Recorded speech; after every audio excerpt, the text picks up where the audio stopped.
The special edition of Great Day Houston. Melissa Fitzgerald is the Director of Advancing Justice and my co-host today, looking at better, more effective ways our criminal justice system can work, especially when it comes to drug addiction.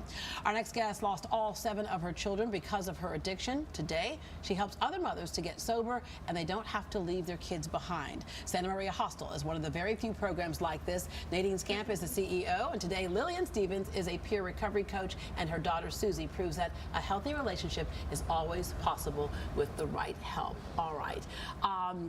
This is one of those things that for you to leave and go to rehab and leave your children behind is a tough decision to make, isn't it? It was a lot tougher because my addiction called more than my children did for me. My addiction cost me my children.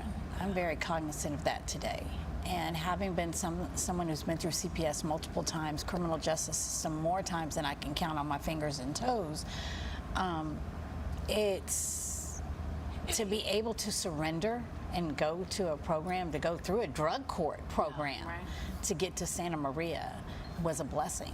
Yeah, and Nadine, that's kind of how it works here. Again, we talked about those many partners in making this happen. Yes. The professionals who do what they do, right? That a judge can safely send someone off to and know that that might be the completion of the program, the intended point. So Santa Maria Hostel sounds like such a great idea. Why do we not have one on every street corner? The fact of the matter is, there's very few programs like this. Yes, we're one of the only programs in the state that will allow children to accompany their mothers into treatment.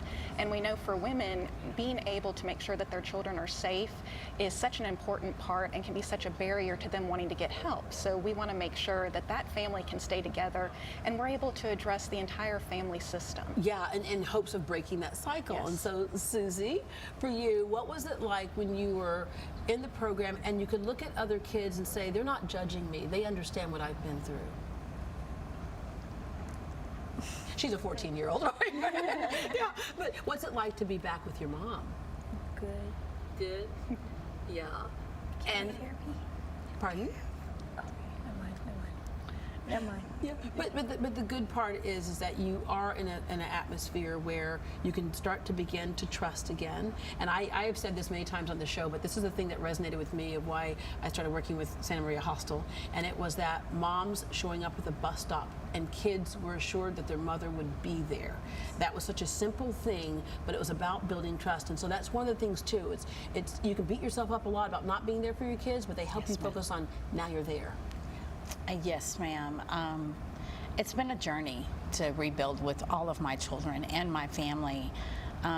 I was blessed to be able to reunite with my daughter, to have a more active involvement in her life, to actually have her with me, and to be that mom again, to have to get her up in the morning and fight the teenage battles of, Mom, I don't want to get up, or we're going to be late for school, or I need you to be in uniform, or, you know, just explain to her what I do. She has, we've come a long way, and it's been a difficult journey for us independently, together, but due to my recovery and my ability to be understanding, I'm able to understand my daughter better. Yeah, basically you got the chance now to be a mom. Yes.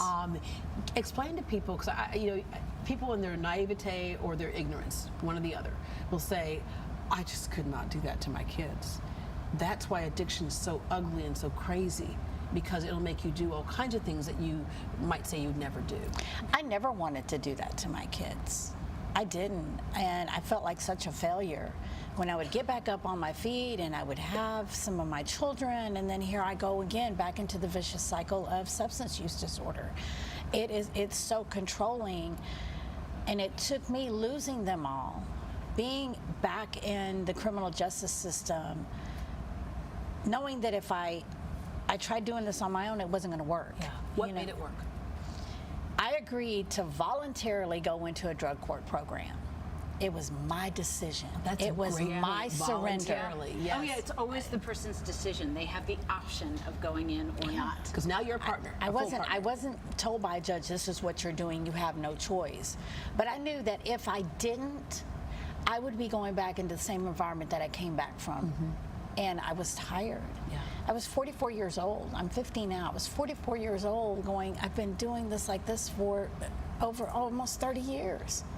You know, so. And thank goodness there was a drug court and that there was Jesus, Santa yes. Maria in your communities that you could participate Drug in. court sent me to Santa Maria. Yeah. Because otherwise you would not even known Once about I agreed to be in the program, I was at their mercy. Yeah.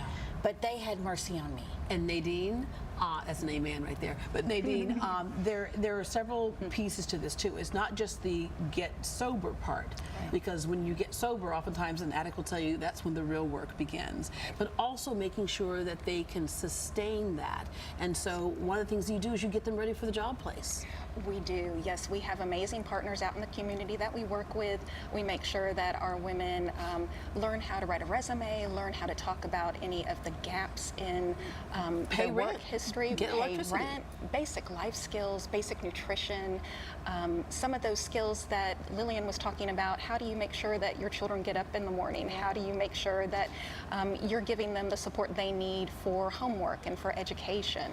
So we really wrap around that entire family and make sure that they have all of those tools and support needed to be successful once they go back out in the community. Okay, Susie, what do you want to be when you grow up? You're 14, so you don't have to decide right now. I don't know. The good thing is you have opportunity, and you have a mom now who loves you and supports you. She always loved you, but now she can show that love a lot better thanks to Santa Maria Hostel. Ladies, thank you very much.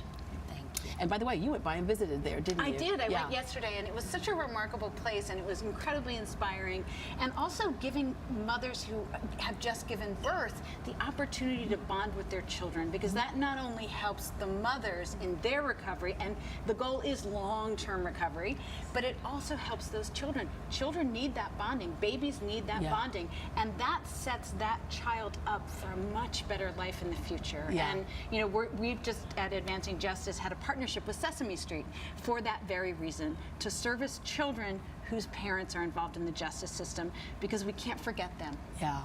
All right. Well, for more information on Santa Maria Hostel, log on to santamariahostel.org. When we come back, it was tough, but you're finally sober and you're ready for a job. The problem is, how do you handle a few of the questions on the application? A program that helps you tackle them head on and get about the business of restarting your life.